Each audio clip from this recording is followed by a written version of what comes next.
Olá, muito bom dia, boa tarde, boa noite, os horários que vocês estiverem assistindo, como é que vocês estão, tudo bem? Bom, primeiramente, sejam muito bem-vindos ao nosso projeto de pré-ENEM do Paulo Freire. Para quem não me conhece, eu sou o colaborador Rafael. Eu estarei dando aula de Química 1 para vocês, tentar ajudar aí para a galera que está nesse período de pré-veste e está passando por algumas dificuldades na matéria. E, bom, o assunto que a gente vai falar hoje é o assunto inicial de modelos atômicos. Mas antes de a gente começar a falar propriamente da matéria, eu queria, na verdade, falar um pouquinho com vocês sobre algumas recomendações. Gente, eu entendo que esse período está muito complicado. A gente está passando aí por uma situação muito desconfortável com a Covid-19, com o coronavírus. A gente está realmente numa situação de isolamento social absurdo. A gente, infelizmente, teve muitas baixas acontecendo. E eu espero que vocês estejam respeitando a quarentena ao máximo. Como vocês podem ver aqui, esse estúdiozinho improvisado aqui na minha casa.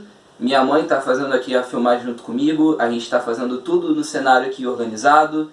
Mas estamos com as devidas proteções. Sempre que a gente precisa sair de casa, a gente está o quê? Usando álcool gel e com uma máscara para respeitar, né, as recomendações da Organização Mundial da Saúde em relação a isso. Então, bom, eu entendo que é muito complicado até, inclusive, para vocês poderem ficar um pouco animados para estudar. Mas, gente, uma dica para vocês, não deixem a peteca cair. Estudem, façam uma força. Eu sei que é complicado, eu sei que é difícil, mas tentem ao máximo. Tentem. A gente confia em vocês, o objetivo do projeto é esse. É ajudar ao máximo vocês a pegarem o ânimo de estudar, sabe? E, bom, no mais eu acho que é isso. Respeitem a quarentena, fiquem em casa, respeitem o isolamento social. E, bom, acho que é isso que eu precisava falar. Bom, mas já dando essas recomendações iniciais, voltando ao assunto principal, hoje a aula será de Química 1. Para quem não conhece, Química 1, ou mais conhecida também nos cursinhos e escolas como Química Geral, vamos falar sobre modelos atômicos. Bom, antes de a gente começar, também outra coisa, siga a gente no Instagram, aqui para quem não está vendo, ó, pré_pfreire, siga a nossa página para vocês ficarem por dentro também das novidades que vamos estar colocando por lá, fora também as grades que iremos atualizar dos horários e aulas que vamos fazer. E, bom, esta aula, como vocês também podem saber, nós além de termos a plataforma do YouTube, nós temos a plataforma do Google Classroom. Então, quando você terminar de assistir a aula, checa lá no Google Classroom. Eu vou colocar um PDF desta matéria, onde vocês vão ver todo o conteúdo que foi abordado aqui na aula agora e algumas questões que vocês também irem resolver. Ok? Tudo certinho? Então, bom, para iniciar, eu gostaria de dar apenas uma leve definição de como que funciona o conceito de átomo. Que, para quem não sabe, o átomo ele é considerado como um conceito, abre aspas, um pouco vago, querendo ou não. Então, se vocês olharem para o quadro a partir de agora, vocês vão entender o porquê. Bom, como eu disse anteriormente, por que o conceito de átomo ele é considerado como algo muito vago? Então, basicamente, vamos voltar um pouco no tempo, especificamente para 450 a.C., ou seja, muito tempo atrás. Surgiram dois filósofos e cientistas na época, gregos, que se chamavam Leucipo e Demócrito.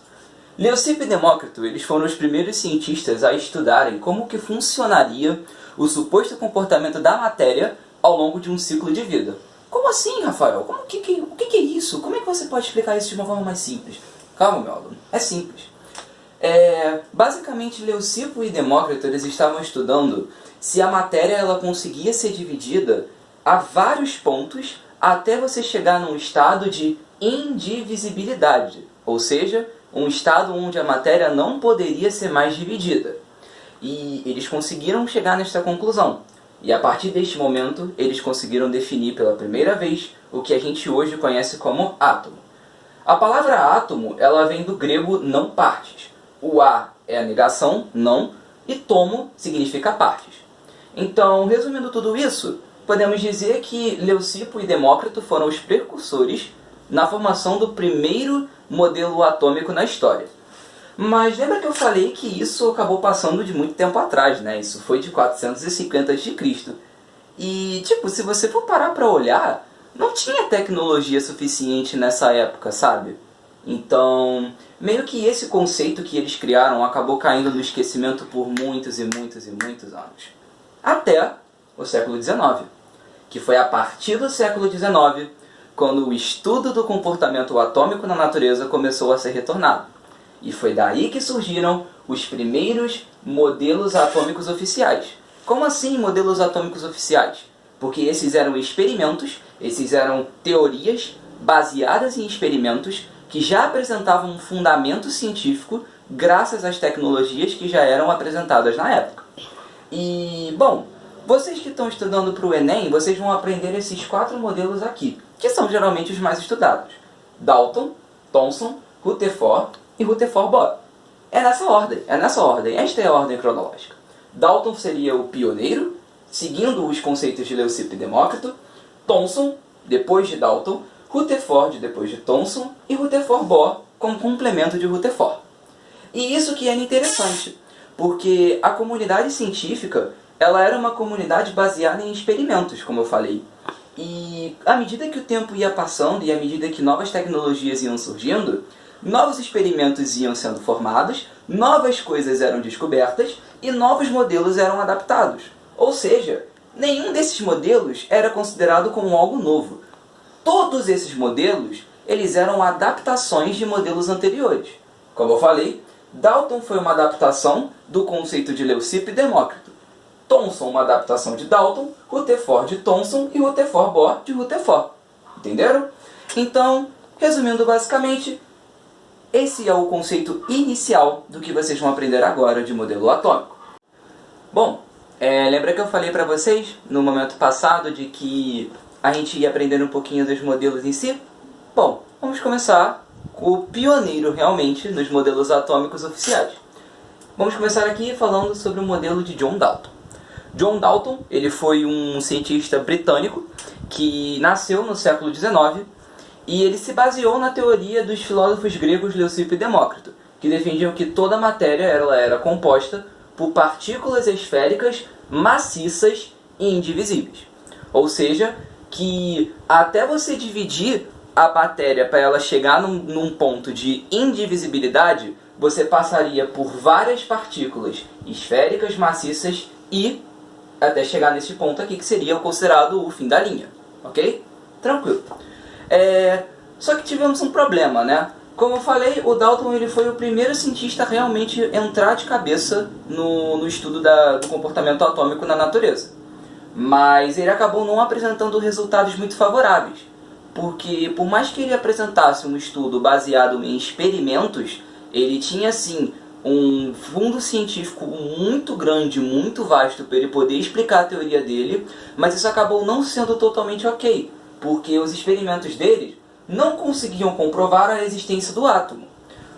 Os experimentos dele nada mais eram do que algumas teorias que não saíram do papel, que mostravam que o átomo ele era isto, uma partícula esférica, maciça e indivisível, mas nunca foi explicado como que ele chegou a esta conclusão. Então isso acabou sendo algo que a comunidade científica não gostou muito, por mais que ele defendesse isso com garras e dentes. Mas enfim, por mais que ele não apresentasse, comprovasse a existência do átomo com esses experimentos, ele criou postulados para tentar provar a tese dele, né?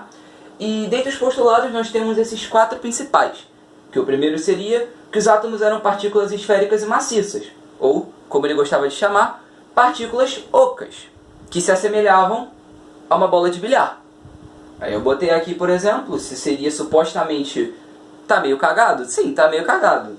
Mas esse seria, sim, o modelo de Dalton, como ele veria na perspectiva dele, e como isso seria semelhante, para quem não conhece, este é um sinal matemático de semelhança, a uma bola de bilhar. Então eu botei aqui a bola 8, que é considerada a bola mais famosa no jogo de bilhar, e você percebe que sim, existem semelhanças.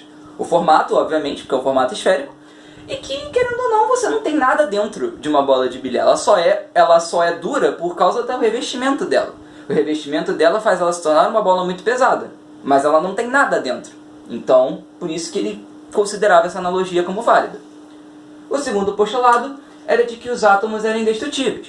Ou seja, que se você dividisse a matéria até o ponto de você chegar ao átomo, não seria possível fazer uma divisão a mais. Só que a gente sabe que isso hoje em dia é possível. Tanto que para você poder fazer reações atômicas, como fusão e fissão nuclear, para você fazer uma bomba atômica, você precisa realizar esse tipo de procedimento. O que não é nada simples, muito menos barato. Porque você precisa de uma ativação energética muito alta e, obviamente, sai muito caro, né? E profissionais conseguem fazer isso com mais eficácia do que nós, meros mortais, digamos assim. O terceiro postulado era de que os átomos eram indivisíveis. Como eu falei, isso tudo foi baseado na teoria de Leucipo e Demócrito, que, como eles falavam, elas eram partículas indivisíveis. Seria o ponto final de divisão da matéria, que a partir desse momento você não conseguiria mais fazer divisões. Mas a gente vai ver que esse conceito vai cair por terra, quando a gente começar a falar do modelo de Thomson a seguir. E o último postulado que ele defendia foi que o peso dos átomos era um fator de diferenciação. Ah, mas como assim? O peso do átomo? Como é que ele definiu isso? Lembra que eu falei que ele considerava como uma esfera maciça? Como se fosse a bola de bilhar? Ele pensava que era isso. Que, pegando um exemplo claro, você tem um átomo 1 e você tem um átomo 2. Supondo, o átomo 1 tem 40 unidades de massa atômica, porque você não consegue medir ele com o Sistema Internacional de Medidas, com quilograma, grama, enfim. E esse aqui ele tem 20 unidades de massa atômica. E a partir deste peso atômico que você conseguiria diferenciar os átomos entre si, que você conseguiria tabelá-los entre si por meio disso. Só que a gente sabe que hoje em dia esse conceito não é tão relacionado a isso, que hoje em dia a gente enxerga os átomos a partir dos seus números atômicos. Só que isso é um assunto para a próxima aula, que quando vamos falar de tabela periódica.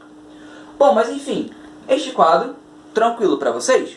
Dá um tempinho aí, tira uma print, tira uma foto, faz as anotações. Como eu falei, isso tudo aqui vai estar liberado no Google Classroom. Então, se você tiver alguma dúvida, assiste a aula de novo e dê uma lida no material.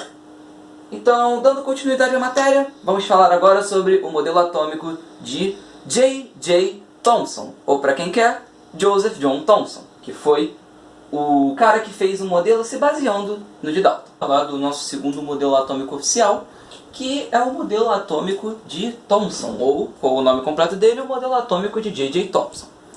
Bom, uma coisa antes da gente começar a falar do modelo de Thomson, que pode estar meio confuso, pode estar soando meio confuso, será que o modelo atômico quer dizer que significa que é a própria forma que o átomo tem? Porque lembra, o Dalton falava que o modelo dele era era a bola de bilhar. Então quer dizer que o fato de ser aquele formato de bola de bilhar significa que o átomo seguia aquele formato? Não necessariamente. Porque Thomson defendia, por exemplo, do pudim de passas, que eu vou explicar um pouco mais à frente. Mas o átomo não tinha o formato de um pudim de passas como a gente conhece, né? Sabe aquele pudim que sua avó geralmente faz, o pudim de pão, todo bonitinho? Ele não tinha esse formato. E aí isso é um conceito que pode acabar um pouco sendo vago, né? De que o modelo atômico ele define o real formato do átomo. Não necessariamente é isso. Mas enfim, isso era só um assunto que eu queria colocar como adendo. Vamos continuar. Continuando, temos aqui o segundo modelo oficial, que é o modelo de J.J. Thomson. Botei aqui no início que ele solucionou os erros do modelo de Dalton. Como assim? O Dalton ele errou? Sim, o Dalton errou. Eu falei no quadro passado que o Dalton ele não conseguiu apresentar experimentos que comprovassem a existência do átomo na natureza, certo? Pois é, o Thomson conseguiu. O Thomson ele se baseou nos experimentos de Grassley e Crookes, né? Vocês já devem ter ouvido falar na famosa ampola de Crookes, que esses experimentos eles conseguiram provar a existência do átomo na natureza. Então o Thomson, depois que ele percebeu por meio desse estudo, que ele percebeu que o Dalton errou, ele falou: opa, quer dizer então que a teoria ainda não acabou? Quer dizer que eu posso implementar mais alguma coisa, né? E aí, por meio do experimento que ele fez, da ampola de Crookes, que funcionava mais ou menos assim, ele pegava uma bateria e nessa bateria ele colocava um gás rarefeito. O que é um gás rarefeito? Um gás rarefeito ele é um gás que você encontra nas camadas muito superiores da atmosfera. Sei lá, nitrogênio, por exemplo. Você pega um gás rarefeito e você induz uma DDP, você induz um potencial elétrico de aproximadamente 15 mil volts. Ou seja, é uma coisa para caramba, energia para caramba sendo consumida pelo gás. E quando ele fazia isso, nessa exata condição, ele percebia que existia um feixe de luz que passava do polo negativo para o polo positivo. E o que significa você transmitir uma matéria de um polo negativo para um polo positivo? Lembra? Eletromagnetismo, matéria de física. Positivos com positivos, negativos com negativos se repelem. Positivo, negativo, positivo se atraem. Certo? Então, se a partícula ela partia do negativo para o positivo, significa que o raio de luz que incidia, que estava sendo formado, ele era composto por partículas negativas. Certo? E essas partículas negativas futuramente foram chamadas de elétrons. Olha só, o Thomson descobriu os elétrons. E isso foi muito importante, porque ele quebrou o maior conceito que o Dalton defendia, de que o átomo era oco e indivisível. O Dalton defendia que o átomo ele era oco e indivisível. Mas o Thomson, depois de descobrir o elétron, ele provou que isso estava errado.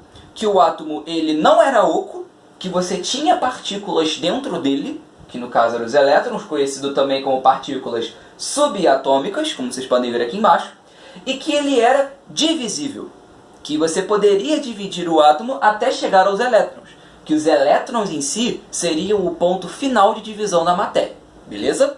Então com isso, ele defendeu esses seguintes postulados aqui, que são os principais. Átomo esférico, mas não oco, que era o conceito que quebrava o que o Dalton defendia. Átomo neutro. Por que o conceito de átomo neutro? Para os cientistas da época, toda matéria existente ela era neutra. Toda matéria que eu digo existente você vai na natureza, você vê uma planta, você vê uma molécula da planta de clorofila, eles catalogavam aquilo como se fosse algo neutro, como se não fosse capaz de puxar energia suficiente para ela ou de fornecer energia para outros seres. Enfim, para os cientistas da época, as matérias eram neutras. Todas as matérias existentes eram neutras. Então não seria diferente para o átomo, certo? Então Thomson ele defendia que o átomo sendo neutro e com a existência de uma partícula negativa, era necessário você ter uma partícula positiva para que as forças magnéticas entre elas se anulassem. Eletromagnetismo. A força positiva e a força negativa, elas iam se cancelarem, certo? Elas iam estar em movimentos opostos, se cancelando. O terceiro postulado dele era que a repulsão das cargas negativas faziam elas se disporem homogeneamente na superfície. Beleza, isso faz sentido, porque como eu falei, positivo com positivo e negativo com negativo se repelem. Então pensa, você tem uma camada e você tem partícula negativa. Se elas se repelirem, elas vão acabar sendo dispostas de uma maneira homogênea por torno dessa superfície. Faz sentido. E um outro postulado aqui que não deu para colocar, porque ele é um pouquinho grande, é que o Thomson, com a descoberta do elétron, ele descobriu um conceito que a gente vai aprender futuramente na aula de tabela periódica e estudo da eletrosfera com a colaboradora Fernanda, que é o conceito de salto quântico. Para quem não sabe, o salto quântico é a possibilidade de um elétron mudar para o subnível, para a camada do átomo, em condições favoráveis. Só que nessa época eles não sabiam definir ainda o que eram subníveis nem o que eram níveis. E vocês vão ver isso com mais calma na aula de estudo de eletrosfera. Mas o Thomson ele percebeu que os elétrons eles conseguiam sim se transferir de um átomo para outro em condições específicas. Eles conseguiriam transmitir a sua energia de um átomo para um outro quando eles atingissem um pico, quando eles atingissem um limite. Certo? Mas enfim, vocês vão ver isso mais pra frente, eu não vou também me estender muito no assunto, até porque não é o foco desta aula.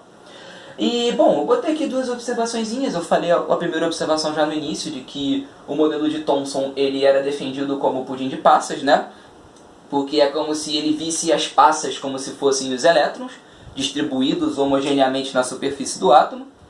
E isso ajudou muito na visualização, querendo ou não. Porque isso facilitava, ele mostrar essa teoria para a comunidade científica. Mas, por mais que vocês vissem, caraca, o Thomson era brabo, pô. O cara descobriu o elétron, o cara quebrou o conceito do cientista passado. Pô, o cara era bom mesmo, Sim, ele era bom. Mas os postulados deles, infelizmente, não conseguiram convencer a galera da física. Porque, especialmente esse postulado da matéria neutra, E de que você poderia ter a repulsão das cargas negativas para fazer elas se disporem homogeneamente na superfície. A física clássica, especialmente a física do eletromagnetismo, não defendia os conceitos que o Thomson estava abordando. Por quê? Porque para eles não fazia sentido. Quando eles botavam isso no papel e faziam as contas, os resultados acabavam saindo como algo absurdo, como números absurdos, resultados absurdos. Então, tecnicamente, pela teoria, o Thomson poderia se achar no valor? Poderia. Mas na prática, ele estava errado ainda. Então, deveriam surgir outras hipóteses para tentar corrigir os erros que o Thomson cometeu com os postulados dele. E aí sim surge o nosso próximo modelo atômico, que é o modelo de Rutherford. Bom, agora para a gente poder terminar este assunto, eu entendo, infelizmente esse assunto é muito maçante, mas é um dos assuntos mais cobrados no Enem na parte de ciências da natureza. Bom, vamos falar aqui dos dois últimos modelos, na verdade do último modelo, porque este é um complemento do modelo que eu vou falar agora, que é o modelo do cientista Rutherford.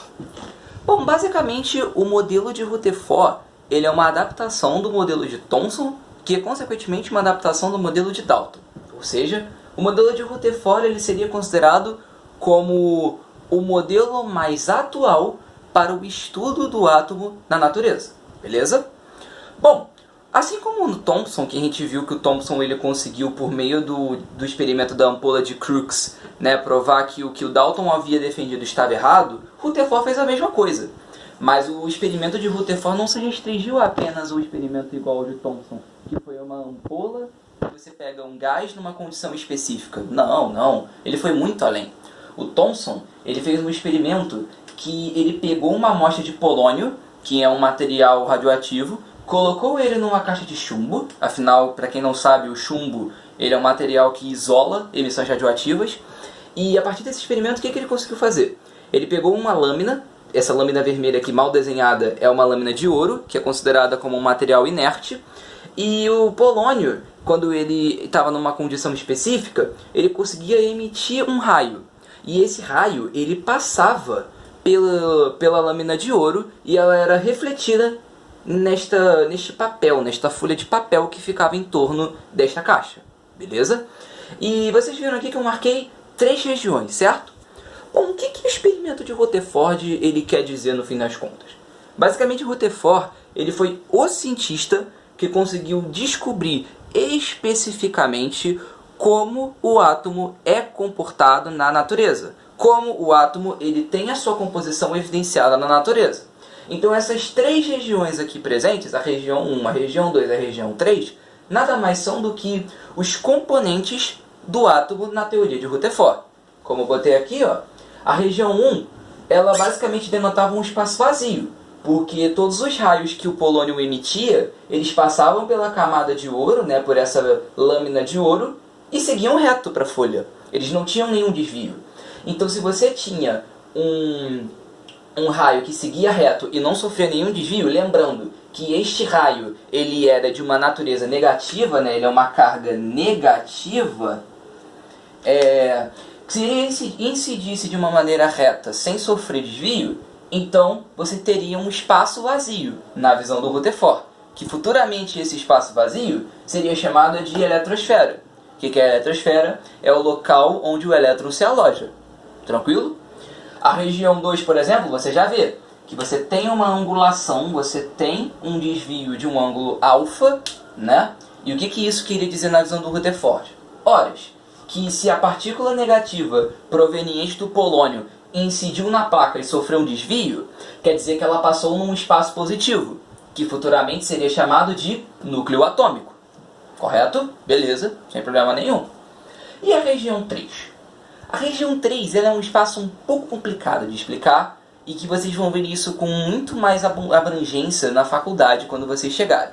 Porque a região 3 ela denota um espaço muito pequeno. A gente na matemática, na física, na química, a gente chama espaços pequenos de infinitesimais, que são espaços muito pequenos, muito pequenos. E essa análise fazia com que o Thomson percebesse, ora, só uma pequena parte dele incidiu e foi rebatido. Ela não ultrapassou, ela foi rebatida. Ela bateu na folha, na lâmina de ouro, e foi rebatida na folha. Isso significa que o raio negativo incidente do polônio, ele incidiu numa pequena parte positiva do átomo. Usando o termo certo, uma parte infinitesimal positiva do átomo. Sendo bem sincero para vocês, eu não recomendo muito que vocês foquem na terceira região. O Enem geralmente ele costuma cobrar esses dois conceitos aqui. O conceito de núcleo atômico e o conceito de eletrosfera. Até porque isso aqui requer um estudo muito mais avançado, requer um material muito mais complexo. Então, eu não vejo por que entrar tanto no assunto. Mas enfim, fica aqui por cargo de curiosidade, que a região 3 é uma pequena parte positiva do átomo. Beleza? Mas, cara, você sabe que todo cientista não é perfeito, né? Que os cientistas erram. E Rutherford ele errou. Porque, bom, o Thomson ele sofreu várias indagações da galera da física clássica sobre o fato de que como ele conseguiria fazer o átomo se comportar com essas cargas, com a carga negativa e com a carga positiva na natureza. E o Thomson não conseguia explicar usando os conceitos da física clássica, porque estavam errados. Eles faziam o modelo de Thomson se tornar errado. E com Rutherford não foi diferente. Ele tentou explicar o comportamento do átomo, depois de ter descoberto essas regiões, usando os conceitos da física clássica. Só que isso acabou não colando, porque os conceitos que ele usava faziam o modelo dele se tornar obsoleto. Até que surgiu um cientista chamado Niels Bohr. Niels Bohr, dizem as fontes, de que ele foi o aprendiz de Rutherford. Que o Rutherford ele foi o mestre de Bohr, e o Bohr, conhecendo bem o seu mestre e vendo que ele estava tão engajado na pesquisa de um modelo, ele falou: "Oras, se meu mestre errou, então é meu dever eu tentar consertar a cagada que ele fez, certo?" Mas então, o Bohr ele pensou: beleza, o que o Rutherford errou afinal de contas? Ele está errando o conceito que ele está usando. Porque ele está tentando explicar uma coisa atômica, usando conceitos da física clássica, sabendo que os dois não conseguem se relacionar entre si porque são áreas diferentes. Então o que o Bohr pensou? Ele entrou no ramo da física quântica e ele começou a fazer vários estudos, vários cálculos, várias coisas para tentar mostrar que o Rutherford estava certo sim, mas ele não estava sabendo explicar. E ele conseguiu. O Niels Bohr ele conseguiu adaptar o modelo de Rutherford. E sendo assim, após essa adaptação, o modelo ficou conhecido como modelo de Rutherford-Bohr, que é o modelo mais atual e é hoje o mais utilizado no estudo do átomo na natureza. Mas o que especificamente o Bohr ele fez para poder corrigir o erro que o Rutherford tinha feito? São esses postulados que eu coloquei, né? O Bohr ele estudou o seguinte, que o elétron ele tinha uma energia quantizada. Como é que ele quantizava a energia? Ele simplesmente pegava e fazia uma conta utilizando os conceitos da física quântica para poder definir, certo? Isso é bem mais complicado, isso é obviamente muito mais, que eu posso dizer, complexo para o nosso foco, então não vou entrar muito. Mas enfim, ele conseguiu fazer isso utilizando o conceito da física quântica e tirando um pouco do conceito da física clássica. O segundo postulado foi que o átomo era dividido em camadas. Que a gente sabe hoje em dia, quando a gente estuda a eletrosfera, que a gente tem a camada K, L, M, N, O, P, Q. Hoje em dia não são camadas, como a gente chama de camadas ou níveis atômicos, né? E isso era muito importante, porque, não sei se vocês sabem, mas um postulado complementa o outro. Essa divisão de camadas, essa divisão de níveis, complementava a quantização de energia, por quê? Porque lembra que eu falei lá no início sobre o salto quântico? Então, isso é explicado a partir daqui. Que você consegue fazer o elétron adquirir uma energia, ganhar uma energia, mudando de nível. Entendeu? Então por isso que eu estou falando. Isso tem tudo a ver sim, isso está fazendo sentido e isso faz como posso dizer, faz um apanhado geral do que eu tinha falado lá no início. E por último, mas assim, nem tão importante, era que os elétrons eles sempre ficavam em órbitas. O Rutherford ele defendia que o modelo dele era chamado de modelo planetário, assim como também o Bohr, né, defendeu. Mas como é que funciona o modelo planetário? O modelo planetário ele nada mais é do que aquele modelo que a gente conhece. Não sei se vocês já viram o desenho do Jimmy Neutron, mas quem sabe a logo do desenho é aquele modelo que a gente conhece, sabe? Que a gente vê em filmes, que a gente vê nos laboratórios de ciência nos Estados Unidos, por exemplo, nas feiras de ciência, sabe? É esse modelo. Que você tem os elétrons em órbita no núcleo e o núcleo no centro, certo? Não é tão importante, mas assim como eu estava fazendo com os outros, mostrando que cada cientista fez a sua analogia com algo referente à realidade, então achei mais justo também colocar aqui. Só que o Bohr também definiu o seguinte, que essas órbitas elas eram chamadas de estados estacionários. Estado estacionário nada mais é do que o estado onde o elétron ele apresenta a sua energia e ele carrega por toda essa órbita sem perder nem ganhar. Ele só perde ou ganha se ele mudar de órbita, ou seja, se ele mudar de nível. Correto? Bom, eu acho que é isso. Eu acho que dá aqui um tempinho para a galera poder tirar uma foto, copiar. Mas eu acho que é isso. Nós finalizamos aqui os modelos atômicos. Se tiver alguma dúvida, como eu falei, eu vou colocar o arquivo no Google Drive. Eu vou colocar o arquivo lá para vocês... Google Drive não, desculpa. Eu vou colocar o arquivo no Google Classroom para vocês estudarem, para vocês revisarem o conteúdo, caso vocês tenham alguma dúvida. E, bom, eu espero que vocês tenham gostado, galera. E vamos terminar com chave de ouro, né? Vamos fechar fazendo uma questãozinha para ver se vocês entenderam bem no assunto, se ficou alguma falha, se ficou alguma coisa errada no assunto. Pegar aqui uma questão que já caiu no Enem, no vestibular anterior. Vou botar o enunciado aqui para vocês, vou escrever as alternativas e vou explicar para vocês. Demorou? Bom, galera, como eu falei, vamos fazer aqui uma questãozinha que caiu no Enem. É uma questão muito tranquila e se você prestou na aula, você vai conseguir resolver de olhos fechados. Vamos lá, o enunciado, simplificando, ele era assim. Relacione os modelos abaixo com os enunciados. Vocês temos aqui número 1 Dalton, número 2 Thomson e número 3 Rutherford. E temos aqui modelo do sistema solar, modelo da bola de bilhar e modelo do pudim de passas. Bom, resumindo assim, rapidamente, a gente já viu aí nos quadros anteriores. Essa questão aqui é mole, fácil. Vamos lá, rapaziada.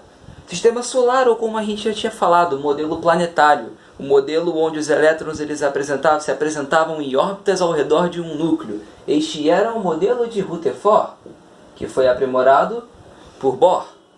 O modelo da bola de bilhar. O modelo da bola de bilhar, uma esfera maciça, oca, que apresentava o átomo como algo indivisível. Quem que começou com este modelo? Foi o Dalton, foi o iniciante, foi o pioneiro no estudo do modelo atômico oficial. E o modelo do pudim de passas, obviamente, por eliminação, a gente já sabe que é o Thomson. Mas lembra, pudim de passas por quê? Porque as passas representavam a disposição dos elétrons dentro da massa do pudim, né? Da massa daquele amontoado que a gente chamava como se fosse o átomo em si. Beleza? Bom, questãozinha simples. A gente sabe então que o gabarito, na ordem que a gente viu aqui, é 3, 1, 2. Tranquilo? Bom, com isso encerramos aqui a nossa aula. Muitíssimo obrigado por assistirem. Espero que vocês tenham gostado. Novamente aqui, ó, siga a gente no Insta. pré_pfreire. Esse aqui é a nossa página para você ficar por dentro aí das novidades, ficar por dentro aí também das grades que a galera vai colocar, por dentro aí também dos vídeos, quando a gente avisar que tiver vídeo novo. Vocês já devem estar dentro também da plataforma do Google Classroom. Fiquem atentos porque logo após essa aula eu vou enviar o material para vocês darem uma lida, para vocês resolverem algumas questões. E bom, desculpa também os problemas aí que tivemos aí nas filmagens, câmera tremendo um pouquinho, o áudio pode ter falhado um pouquinho, nada demais, rapaziada. A gente faz isso por amor, a gente está tentando ajudar vocês, eu sei que está sendo um momento muitíssimo complicado, a gente entende a situação de vocês, mas saiba que tudo isso que a gente faz, todo esse esforço é para tentar ajudar vocês com muito amor e com muito carinho. Galera, eu sou o colaborador Rafael, tenho 18 anos, sou da área de Química Industrial da FRJ e eu espero que vocês tenham gostado da minha aula. Um beijo grande para vocês, o meu muito obrigado por terem assistido a aula. Lembrando, usem máscara, usem álcool gel, respeitem as normas de isolamento, fiquem em casa, mas mais importante, não deixem de estudar, rapaziada. Muito obrigado e até dia 23 com a aula sobre tabela periódica.